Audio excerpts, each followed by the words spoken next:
jump into the questions. We got CJC Castro. He says, "Hey Jake, do you think the IMF will use the SDR to fix liquidity issues during the reverse carry trade as a last attempt, as Rickards believes? Thanks and God bless." Jim's a smart guy.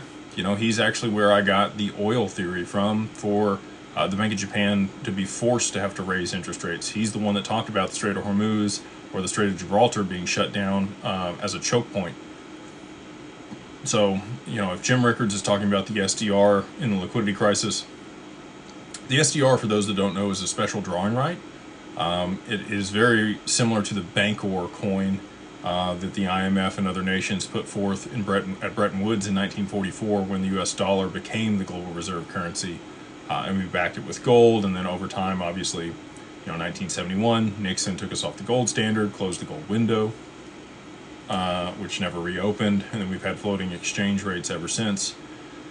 The SDR is a basket of currencies. It's weighted based on GDP of nations, and they would dole out whatever currency was required in order to be able to shore up a financial system. As a liquidity provider or a lender of last resort, the Fed kind of sits in that position today. As the global reserve currency, still hanging on is the dollar, but in a multipolar world, I do think the special drawing right would be the solution. But you would need a way to be able to exchange value very quickly. You've got, you know, some people think that XRP is the ESDR. I don't think that's the case. I believe that, you know, the ESDR will still be the basket of those currencies, and XRP will be the exchange rate peg, which was an abbreviation that the IMF put out in 2014 in their paper. If you want to go look it up, you can look up exchange rate peg, IMF, and that is about the time that Ripple rebranded from Ripples, which was their token back then, to XRP.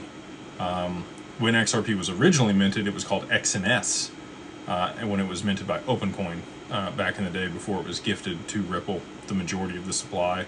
And then obviously 20% was kept for the founders, and many of those have been sold off over the years. But Brad and Chris and a few others still have pretty significant holdings worth of XRP.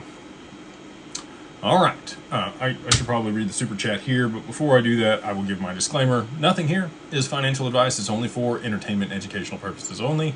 And you want to make sure you're talking with a financial advisor, a CPA,